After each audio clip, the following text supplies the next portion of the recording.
آ رہی ہے جی آپ سب کو؟ اوکے آواز آ رہی ہے اب تو؟ میم ادھر ہی ہے کہیں نہیں گئی، اور وہ آواز کا ایشو آ رہا تھا اس لیے اس کو ذرا ٹھیک کر رہے تھے. اوکے چلیں، ہم نصاب تعلیم ثقافتی ورثے کی منتقلی کا ایک ذریعہ ہے یہ پڑھ رہے تھے. ٹھیک ہے، اور بیچ میں جہاں آواز ڈسکنیکٹ ہو تو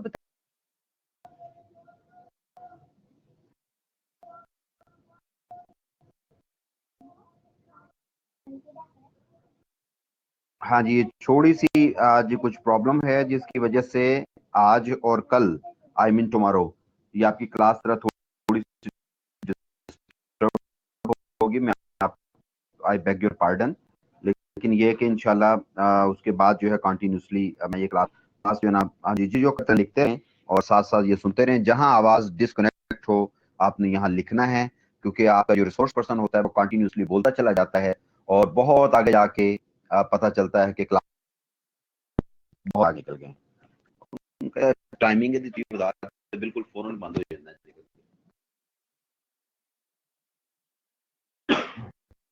اوکے اب ہم وہیں سے اپنی کنٹینیو کرتے ہیں اسٹارٹ اپنی کلاس.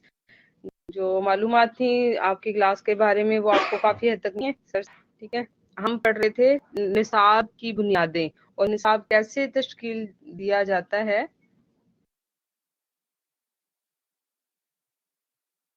لنک کا کیا کرنا ہے، اس کو آپ نے ڈن کرنا ہے، سبسکرائب کرنا ہے، اور بیل کا جو آئیکن ہے اس کے اوپر آپ نے آل کو وہ کلک کرنا ہے. ٹھیک ہے، اور یہاں پہ جو میسج ہے اس میں آپ نے ڈن کا یعنی میسج سینڈ کرنا ہے. ٹھیک ہے، یہاں تک تو آواز آ گئی ہے نا. ہم پڑھ رہے تھے نصاب جن 4 بنیادوں پر استوار ہوتا ہے وہ معاشرے کے سب طرح کے جو لوگ ہیں ان کے عقائد رسومات کی بنیاد ہوتی ہے، اور اس سے ملتا جلتا ہی نصاب متعین کیا جاتا ہے. اور اس بات کی ضرورت ہوتی ہے کہ معاشرے کے حالات کا پورا تجزیہ کیا جائے اور کوشش کی جائے کہ نصاب میں کوئی بھی چیز اس معاشرے کی نظریاتی اساس سے متصادم نہ ہو، اور تاکہ نصاب نظریاتی اساس کی عکاسی کرے اور ثقافتی ورثے کی منتقلی بھی ممکن بنائی جا سکے. یعنی نصاب ہمارا اس طرح کا بنانا تشکیل دیا جانا چاہیے جو ہمارے معاشرے کے ہم آہنگ ہو.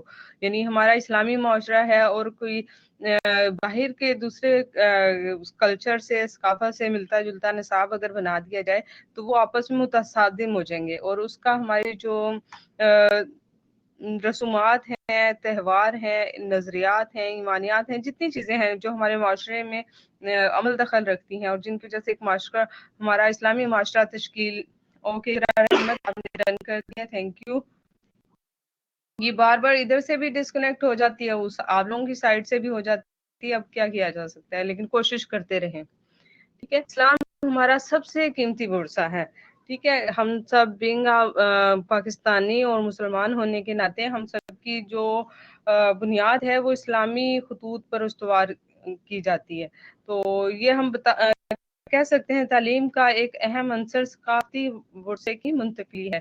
ثقافتی ورثے کی منتقلی سے مراد ہے کہ ہمارے آباء و اجداد، ماں باپ سب مسلمان تھے، اور انہوں نے وہی اسلامی جو تہذیب اور تمدن، رہن سہن، رسومات، ہماری جو عقائد ہیں وہ ہمارے اندر منتقل کیے، اور انہی کو ہم فالو کرتے ہوئے، اپناتے ہوئے اور انہی تعلیمات کو مانتے ہوئے جب ہم اپنی زندگی گزاریں گے تو آنے والی نسلوں کو بھی ہم وہی چیزیں ٹرانسفر کریں گے.